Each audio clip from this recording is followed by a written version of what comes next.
You're listening to The Art of Imperfect Adulting. I'm your host, Amy Stone. Here, I share stories from real people navigating the adventure that I call adulting. Are you ready? Me too. Let's do this.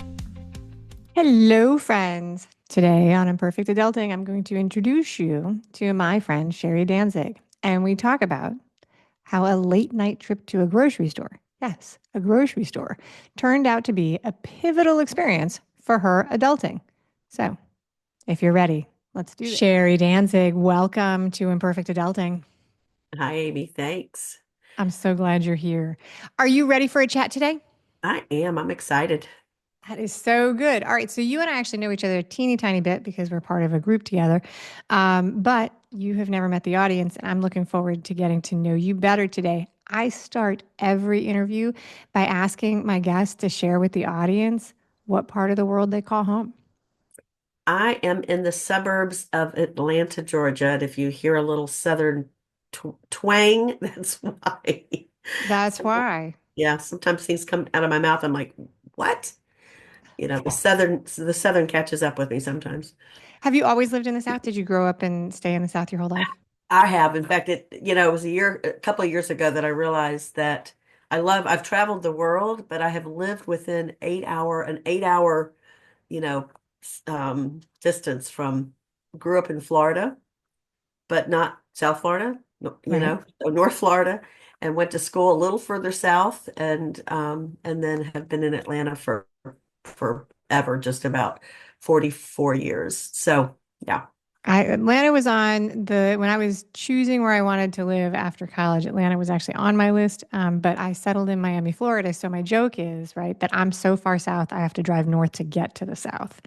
Because you're in the South, but by me, it's really Yeah, international and tropical.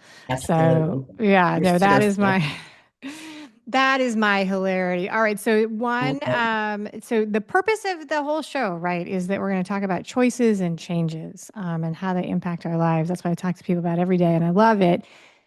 Today, you and I are actually going to talk about a car accident, and I don't want to scare people because it's not like a, I'm here. I made it. right, exactly. It's not like a horrible story. And we're going to talk about how this shaped your life. Does that sound like a good plan? It sounds perfect. And there's a couple of things talking about choices that I rebranded my company to be choosing vibrancy. So I'm all about choosing and choices. And I love you talking about imperfect adulting because I'll tell you, I'll go ahead and share my mantra. And this is after the insight that I've had from this crazy crash and burn story that I'm going to share, is that my new mantra is about being perfectly imperfect. Yeah. So yeah, I had to give up the perfect Right. ideal. It's not, I mean, that's something that we learn. It's a really, really, attractive target to say to ourselves that we want to be perfect and to shoot Yeah. for perfection. And the challenges there are a lot because it's hard, it's not possible, in my opinion. And then it can really be like the thing that I like to tell people is imperfection is a starting point. And so, really owning that the imperfection is the starting point, I think, is a powerful place to be. All right. So, I want to ask you to think back in time before the accident Okay. and tell us generally, or in as much detail as you want, a little bit about your life. If you're, it's one of those things you're not supposed to ask people how old they are, but if you how old you were at the time, tell us about your personal life at the time if you want to, your family, your career, sort of what things looked like at that point to set it up. Yeah, absolutely. And I have to say I don't remember ever saying like, I have to be perfect. That was not really in my vibe to verbalize it, and yet it was what was driving me. So I am the only daughter with three brothers, and grew up in a loving home, Jacksonville, Florida, and all of that. What was going on, though, that I later had the insight to understand is that I was treated differently, back in the day. So, I'm in my 60s. So this was, grew up well, I was a baby in the 50s, but grew up in the 60s and 70s, right? And so the impression that was put on me was I was a girl and I could do girl things. So that was one of the things, the career I originally chose was very feminine oriented. I was a school teacher, special ed teacher, to start with. But my two older brothers were high achievers, still are, although they're both retired now. But so I was the third. I was the next one. So I used to laugh, doctor, lawyer, Indian chief. I was the Indian chief because one was a doctor, the next was a lawyer. So that really did have an impact on me of me not feeling enough. I didn't feel like I measured up. And I had that feeling when I was in school. I felt like I was kind of more of a goof off than my brothers. I think my baby brother didn't get all of that. And so I don't know, he would have his own story. But that was kind of the shadowing that I grew up with. And so I was trying to prove to the world, always that I was good enough. And so I was, at the time all of this was going on, I had gone from being a school teacher and then got burned out and fell into a wonderful thing. It was kind of coincidence, I guess, or not, but became a massage therapist. I was invited to come to a massage orientation class and fell in love. And at that point, actually, I wasn't a teacher. I'd gone from teacher to then fell into the food business. And so I was in food sales, which was pretty high pressured. And we were thinking about starting to have a family at that time. And so a lot of things were happening of me figuring out, like, who am I? What's my identity? And Yeah. so all of that, I didn't have that self-awareness at all, quite frankly. But there was a driving force for me to be, overdoing, overachieving, um, just kind of always had lots of plates spinning, always felt like that was exciting. Like leaned into drama, and it was exhausting. I was All right. exhausted. So Yeah. that's kind of what was going on with me. So you were Um, at the stage where you were thinking about planning a family, but you did not. So you were in a relationship, but you didn't have kids yet. well, all that was going on, and Okay. then within 4 years, we had three kids because I have an older child, the firstborn, and then twins. Okay. So all that started when I was then developing my massage practice. And so, it was me trying to figure out how to be a mom and be a successful entrepreneur. And again, it was just what was going on was I just didn't feel like I had enough hours in the day. And so I was running constantly and, I wanted to be the super mom, I wanted to be Yeah. superwoman, really. So were you in your late 20s or your early 30s? Early 30s when all Early this 30s. was All going on. right. So Yeah. one of the things that I really like to do is that I think is really helpful is to bring to have it cross the age Uh-huh. gamut. So if when your peer group, our peer group is often just very much the same age we are. But like the advice we sometimes need and the message that sometimes is helpful, it comes from further down the timeline. Mhm. And so giving people the chance to do that and cross that is really, really good. Okay, so you were at a young family, you were in business, you had already changed career. Those are a lot of choices that you'd made already. Yeah, yeah. And it sounds to me, I mean, it doesn't sound to me, you were very clearly saying it, that you were aware and looking for places for adjustment in your life. You were aware that there was something going on that you might want to be shifting. And so I don't know if you'll remember this because it wasn't a recent thing, but if you remember, what were the things you felt like you were busy, you liked the drama, but do you remember what kind of inkling you would have had before the car accident of what you thought would make things better? I thought what would make things better was just it was always about doing, I had Okay. to, my kids called me, they still call me this, extra. Extra. It's Okay. part of my personality. It was just I didn't know how to manage things. So I was the biggest thing that was happening is that I was sacrificing my own health. I was not sleeping very much. Anytime I sat down for any length of time, I was falling asleep. I remember I'd go get my nails done and I could not keep my eyes open because I was sitting down. So it was simply that I felt like I was wearing a bit of a mask. I even with my dearest friends, I would come home after that and be processing conversations. I never felt like I was enough. I didn't feel like I could do enough. So it was just a lot of external, effort to show up and prove to everybody, that I was doing things really well, but I Okay. didn't feel that way. So that So was, you shared with us what your brothers did. Did you also have like, was your father like a really was he an accomplished person? Was he like a professional? no, actually he wasn't. Okay. He had, I really um, aligned a lot with my dad. I think he didn't feel like he was enough. He was the baby of with six, five siblings. He was the youngest. And he was a blue collar, worker, but I got into the food business because my family started a restaurant. They had two restaurants that I, of course, being the only daughter, worked at a lot. And that was one of the things is right before I was going to college, he wanted me to stay home. He was going to buy me a car so I would stay and work in the family business. So You're I like the wanted, real life My Big Fat Greek Wedding. That's yeah, like kind the of. right. That's the story. Yeah, Yeah. yeah, yeah. Yeah. So, he was super proud of all of his kids. Unfortunately, sadly, he died at a young age, so he's been gone for well over 30 years. Okay. Um, so no, I watched my brothers, come into the world being very, overachievers, very successful and professionally. And I was trying to figure out my way. It's like I had this drive, and yet I was put in a kind of a box of, um, to do something that was more girly, not. Yeah. So it was this conflict, of wanting to be the successful person and yet also wanting to be the mom. I think a lot of women get this I do too. I do too. mixed message. I do too, and I think there's a temptation to think that it changes for future generations, but and I can't speak for all generations. I Yeah. don't know whether or not it's disappeared for the younger girls as much as we Yeah. would like it to have.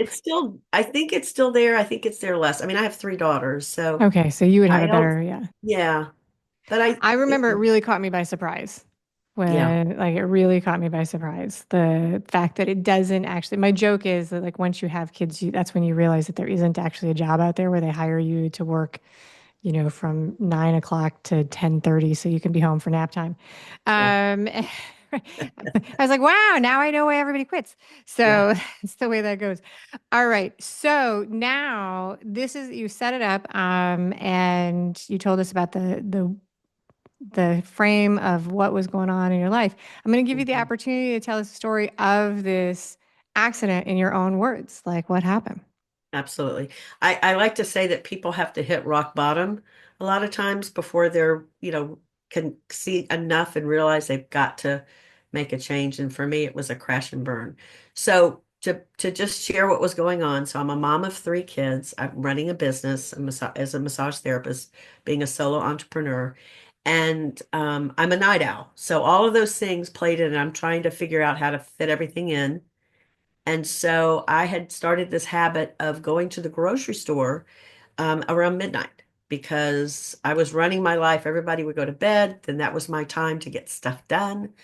And so that was my MO. I was going to the grocery store. We had grocery stores that were open 24/7 around us back in the day. Not so much anymore, but back then they were.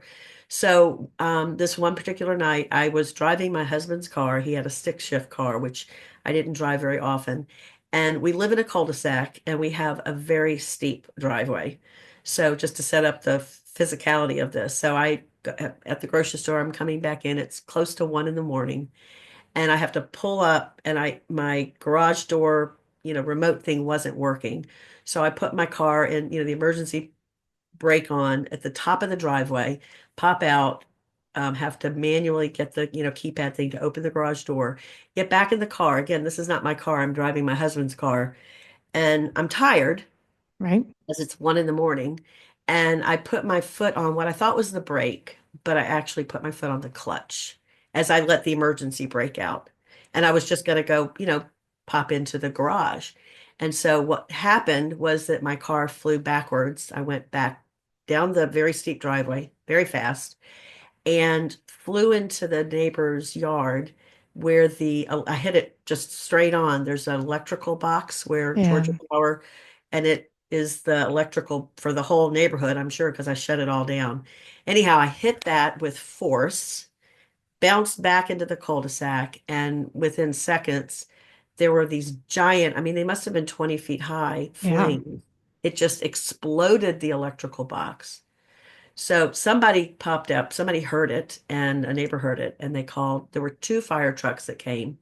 At this point now, it's well after 1 in the morning, and people are coming out. They're in their pajamas. They're looking at me. My neighbor had to yell at me and say, "Get out of the car," because, I mean, it could have gone really bad. My car could have exploded or something. So Mhm. it didn't. I was really fine. I was just completely stunned. But it was such an incredibly embarrassing moment where people are staring at me. I've shut the electrical stuff down. Thank heavens my insurance paid because there was a huge bill. And then later that day, it started popping at the light. But anyhow, it just kept on. And so that was truly I had to look at, well, I got talked to by several people in my family, including my husband, about what the heck was I doing and why was I even out at this hour? Right. Because you mentioned that you were tired. And I think that's probably an understatement for how you Yeah, were actually feeling at the time, right? Like, yeah, so completely overwhelmed. the fatigue that comes with young children is mind boggling. And being a masseuse, being a body worker Yeah, is extremely physical. yeah, So you had like a lot going on.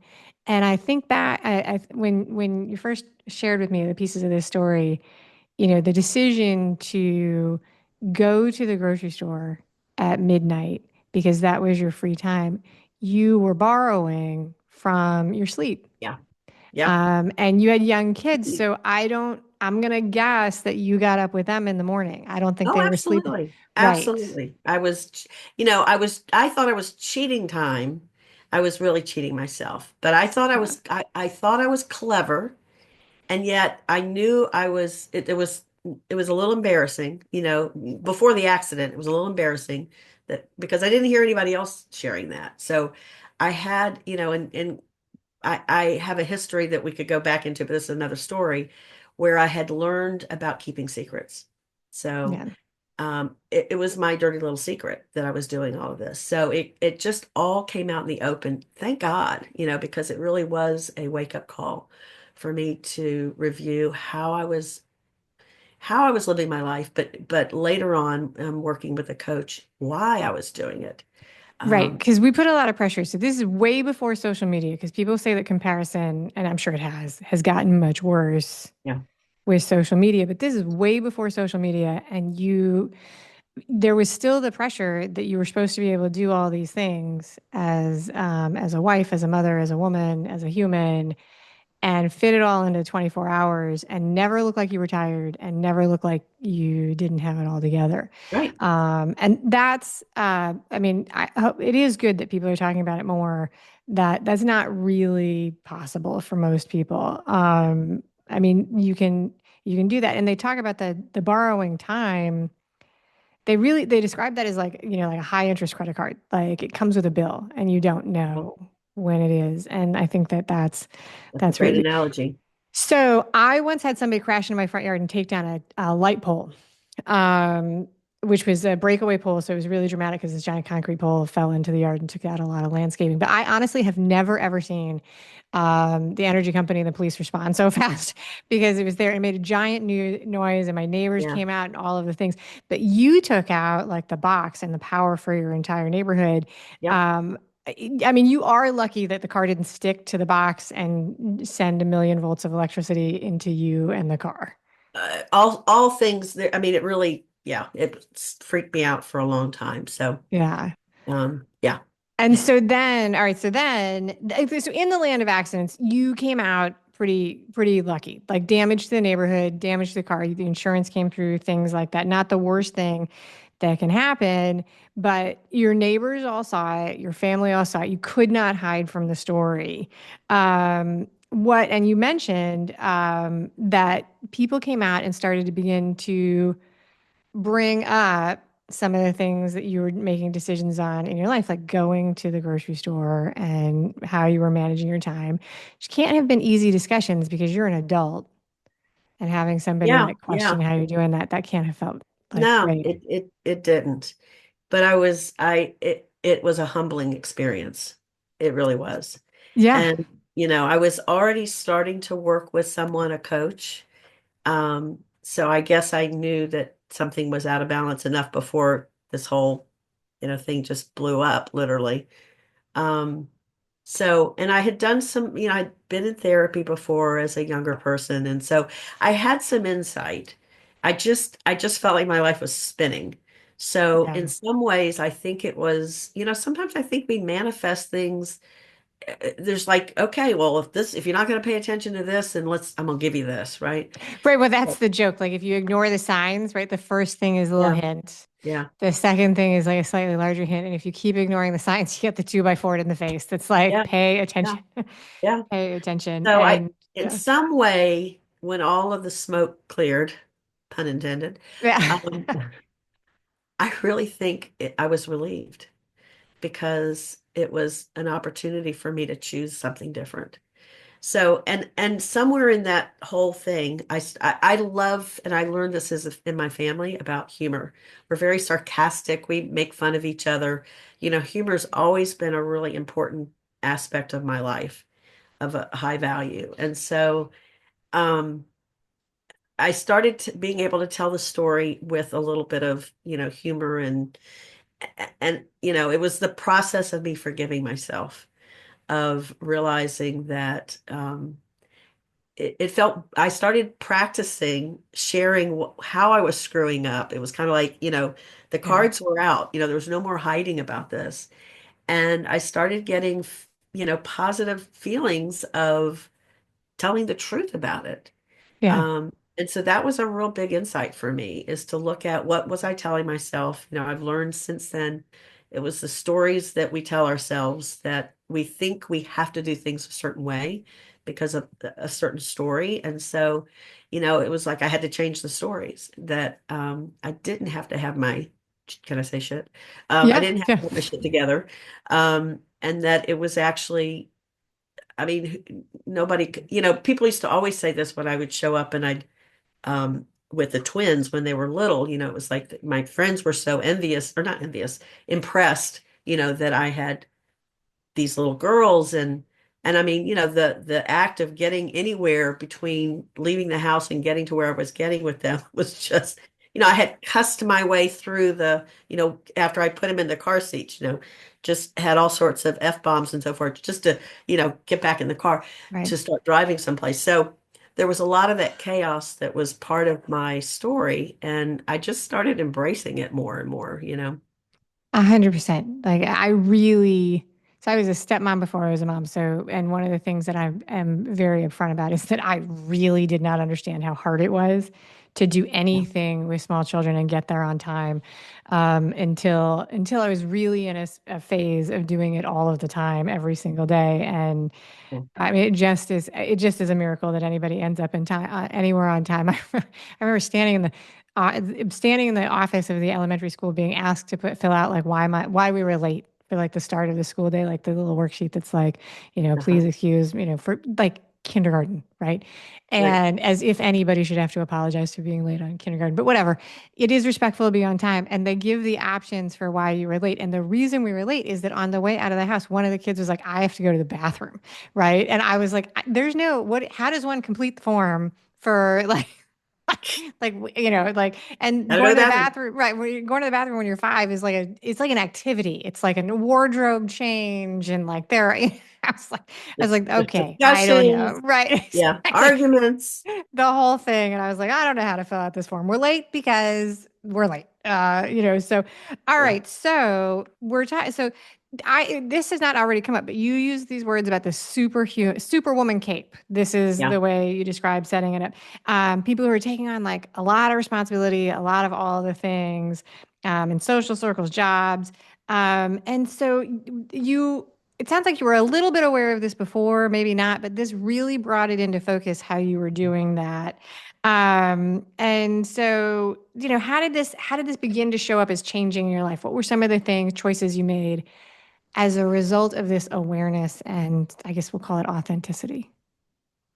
Well, I realized that I needed more sleep. And actually, this this kind of drove me. I was already involved in helping people sleep better, ironically. Um, and so I started doing research on sleep. And I started realizing that the time I went to sleep was important. And so I changed that. I made a decision, a choice that I was going to get myself to bed earlier. At this point now, my kids are grown, they're out of the house. So I do stay up later, but I always get, but I'm able to sleep in. But back in the day, I just had to stop doing a lot of things. Had to start asking for help. Not I easy. started having to live with a lot of more mess, right? It was like just I had to go to bed with things that weren't done.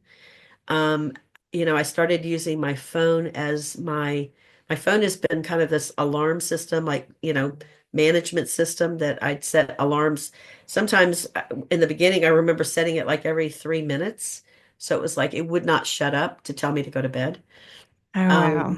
So it was a lot of that to change that pattern. And again, the research was scaring me about how important it was for sleep. I was kind of missing that. And so that was a big part of it was I had to prioritize sleep and start prioritizing myself. I've never been somebody that didn't take care of myself in many ways. I mean, I valued my free time and going, having time with my friends and things like that. But um, it was the taking on too many things. So I started learning to say no to things, which felt very weird for a very long time. But I had to start saying no. It was like I had to say, I don't think so. I'll let you know instead of immediately saying yes to things and then trying to figure out how in the hell was I going to get it done. So I think that was a lot of what was going on in the beginning was just knowing that I had to set boundaries. I mean, that was the big thing was the big B word was, setting boundaries and not saying yes to things immediately so that, I couldn't take on, I just had to stop taking on so much stuff because I felt like I had to be that superwoman. And so that meant you never said no to people. You could always be Right. the one that would do it, right? I'd always be the one that would step up and say, I can do it. Yeah. So, Oh, let me do it. Yeah. yeah. So it's so interesting. Right before we did this, I actually posted something about like end of year advice because we're recording this at the end of 2024. And one of the things that I like, you could call it a mantra for myself, but it's like say yes. But it's also terrible advice. Like, I mean, like, say when stuff comes up that is fun, like, choose that. But it's also terrible advice because it can absolutely lead into, indulgence and bad decisions and so on and so forth. So you have to apply the common sense Yeah. to it because saying no to somebody else's request is sometimes saying yes to ourselves, right? Like saying no to something that's not a good idea or that you're not going to enjoy. That is a way of saying yes to choosing ourselves and valuing ourselves. But that's Yeah. it's not easy. It's not easy. There have been books written and talks and movies and many All of people it. talk Yeah. about the value of saying no. So we talked a little bit about this earlier, but I'm going to bring it back up because now that we've gone through it, like, do we think that, like, so you're 60, am young 50s, 51, and like, do we think that this is changing as the generations below us are making their own decisions, or like, have we fixed it for them, or are they going to have to like go through these same challenges and figure out some of this stuff by themselves? I think I think culturally we're still holding women to be the home provider, but then they're also working. Yep. To some degree, I think so. But I also really do see, and I look through the eyes of my three daughters who are all in their 30s and their friends who are also in their 30s. And then I have a bunch of nieces too. I have six nieces, the youngest being 25. And I see them being so much more self-sufficient and outspoken in a good way. So I do think this generation is shifting. I really think there's a Yeah. lot more empowerment happening with young people. I think I thought it worked for me to have my husband be, that I was doing those kinds of things. It was my job. Like I remember, we had this laugh that he was a teacher and he worked around women and he would when the kids were little and it was, I would say a mother knows when, like I would challenge his because, my instinct, I'm a mother. I'm the mother I know. So I think, I'm seeing this where I think women are starting to let their their partners do more, take more responsibility. There's just not that same dividing of roles that is so gender specific. I do think it's getting better. I do think that's getting better. One of the things, there's new challenges that come up also, though. So, like, one of the things that you were already freelance, but one of the big changes since people are working from home instead of going to an office and having to come home, Yeah. managing that is sets up a place to have a new boundary, and also like globalization, that people are working for companies on different time zones more regularly. I think that that creates, it's like a very long leash. It's like you can work from anywhere, you can work at any time. It's up to each of us to make those Yeah. decisions. Sure. And that was very different when when back in the day when the offices were open for certain times, you would leave work or school and they couldn't really find you. They didn't Yeah. know where you were, Yeah. now they do. So I agree with everything you said. And I do also, I think that my instinct on this is that there's also still a lot of benefit from learning the lessons and being open to the lessons of people who've walked the walk before us. Mhm. And learning how to set boundaries is something that's great. Some people are lucky enough to have parents who teach them and big Yeah. sisters and big brothers. Yeah. Others of us have to learn from our friends and people around that we have. All right.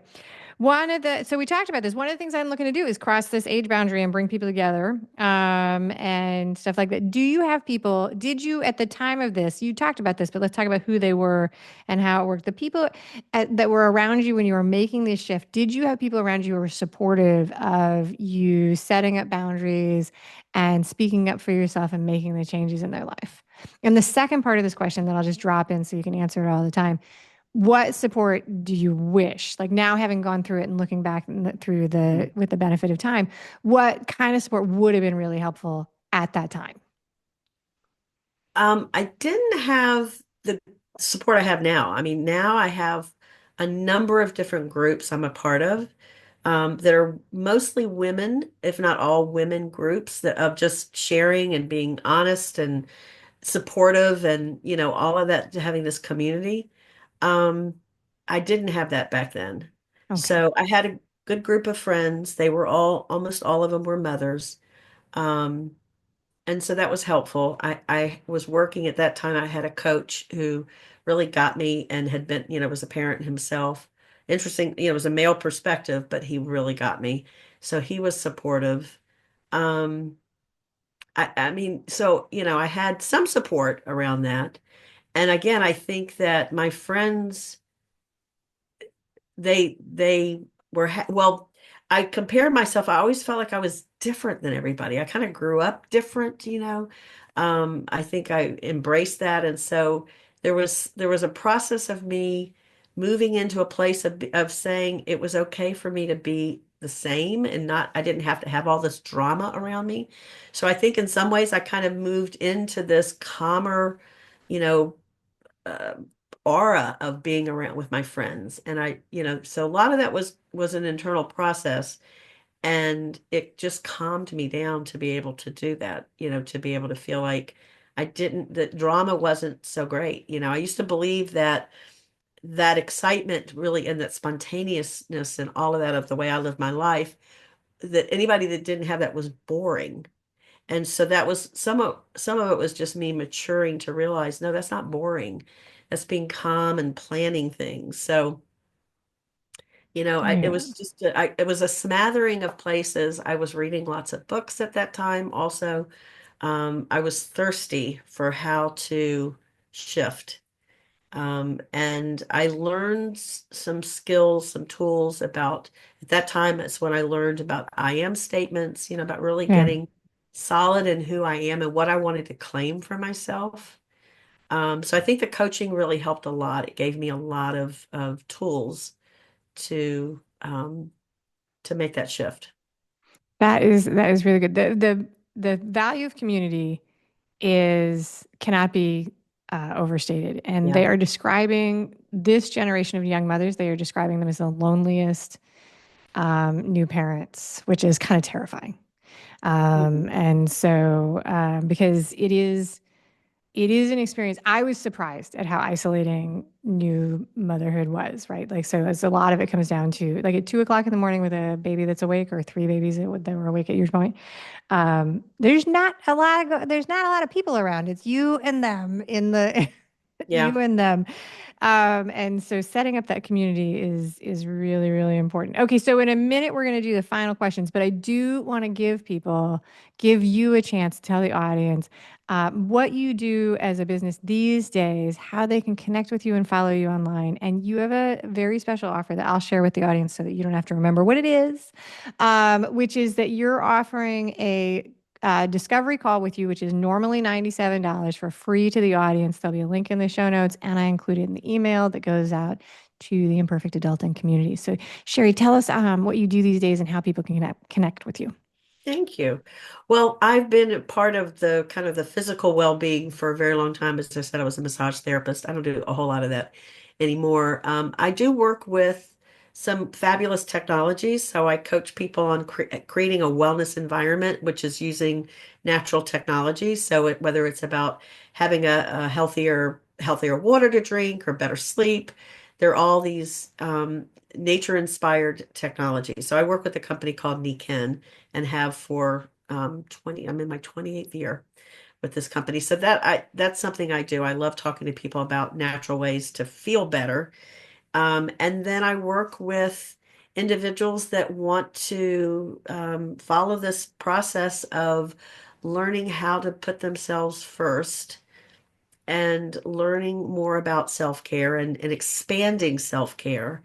And so it's really, I take people through one-on-one or group coaching that is all about that process of learning how to be the most important person in your life, which, is not about being selfish. It's like you have to, this is so inherent of what I've learned for myself is that if we don't treat ourselves the best, we're cheating everybody else. And when we really take time for ourselves and we pour into ourselves, and it's not like you live at the spa every day, right? It's that but you're having spa moments and meditative moments and self-care and self-talk and self-love moments throughout the day. So it's a lot of that of just learning how to prioritize yourself and taking care of yourself so that your cup is full.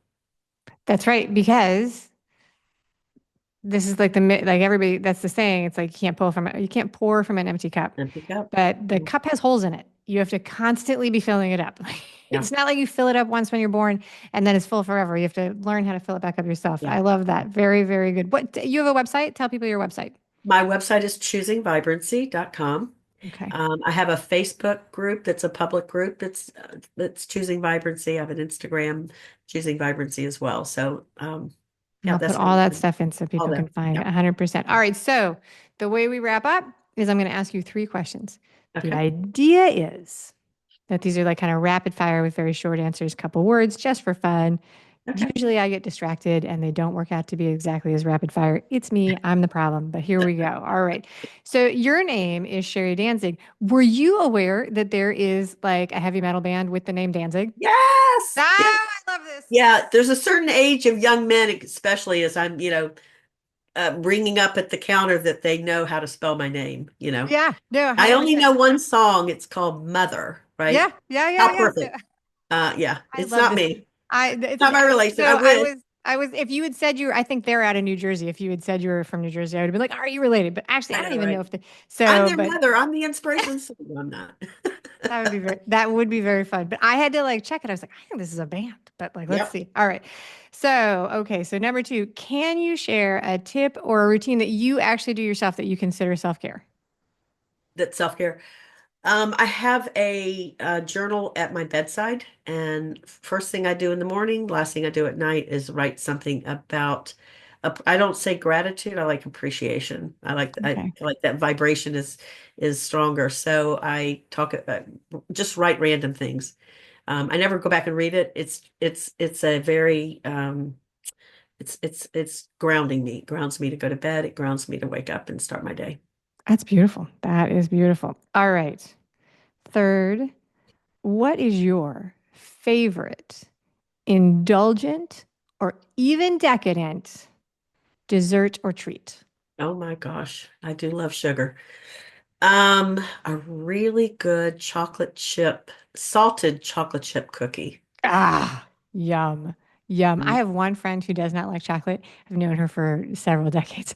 And when she first confessed that she did not like chocolate, for weeks, I was like, how? How can, it is a thing that not Yeah, everybody likes chocolate, but it yeah, was I something know. that really, really puzzled me. I was like, but tell me again, how is it? I know, Like, right? It's bad for you. so funny. She's like, leave it alone, Amy. I'm like, all right. All right. So that's it, Sherri Danzig. Thank you very much for being a wonderful guest. Oh, thank you. You're an awesome host. This was so fun. You're so easy to talk to, and I can see why people love listening to your podcast. Thank you.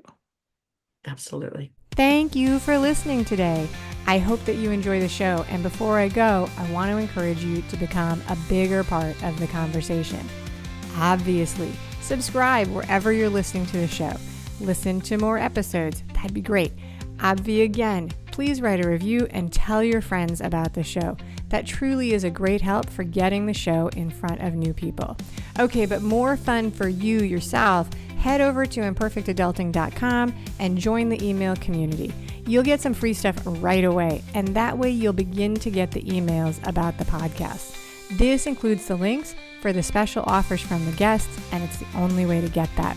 Also, if you aren't in the mood to listen, I actually include an article directly in those emails. Whee!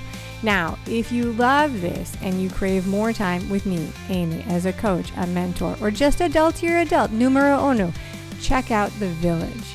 If you have a story you want to share with the listeners, I'd love to hear from you. I have an open application. Just let me know you want it. And that's a wrap for today. Until next time, remember, the journey is the destination. Ralph Waldo Emerson said that, not me. Well, until just now, I did just say it. But what I want you to hear today is that if your adulting journey isn't going the way you expected, that may not mean that you're lost. It may just mean that you're on your way. This is Amy Stone, signing off.